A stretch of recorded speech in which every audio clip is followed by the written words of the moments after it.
ನಮ್ಮ ನಮ್ಮ ಪತಿದೇವರೇ ತಮ್ಮ ಪಾದಕ್ಕೆ ವಂದನೆಗಳು. ನಿನಗೆ ಜಯವಾಗಲಿ ರೇಣುಕಾ, ಮೇಲೆ ಕೇಳು. ಏನು ರೇಣುಕಾ? ಏನು ಪತಿದೇವರೇ? ನಾನು ಹೇಳಿದಂತೆ ನೀನು ಕೇಳುವೆಯಾ? ಆಗಲಿ ಪತಿದೇವರೇ, ತಾನು ಹೇಳದಂತಾದ್ರೆ ನಾನಾದ್ರೂ ಕೇಳ್ತೇನೆ ನೋಡಿ ಪತಿದೇವರೇ. ಏನು ರೇಣುಕಾ? ಏನು ಪತಿದೇವರೇ? ಎನ್ನ ಶಿವಲಿಂಗದ ಪೂಜೆಗೆ ಮಳೆಯಿಂದ ಹೂ ಪತ್ರ ಶೀತಾಳ ನೀರನ್ನು ತೆಗೆದುಕೊಂಡು ಬರುವಿಯಾ?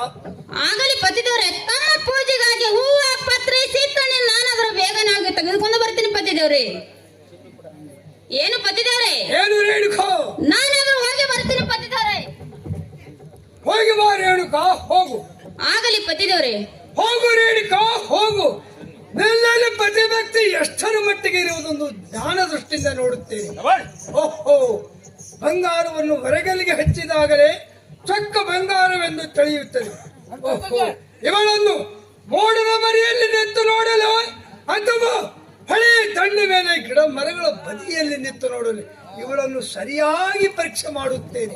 ಹೌದು, ಇದೇ ಸರಿಯಾದ ಉತ್ತರ. ಆದಿಶೇಷಿ ಎಂಬ ಸರ್ಪವೇ. ಹೋಗು, ಆ ರೇಣಿಕೆ ಹೊಳೆಯಿಂದ ಗಂಗಾ ಜಲವನ್ನು ತರುವಳು. ನೀನು ಸಿಂಬಿಯಾಗಿ ಅವಳ ತಲೆ ಮೇಲೆ ಕುಳಿತರು. ಅವಳನ್ನು ಸರಿಯಾಗಿ ಪರೀಕ್ಷೆ ಮಾಡಬೇಕಾಗುತ್ತದೆ. ಅವಳು ಎಳ್ಳು ಕಾಳಿನಷ್ಟು ತಪ್ಪು ಕಂಡರೆ ಸಾಕು, ಪಣವನ್ನು ಬೀಳಿಸಿ ಬಿಡುವುದು ನಾಗರಾಜ.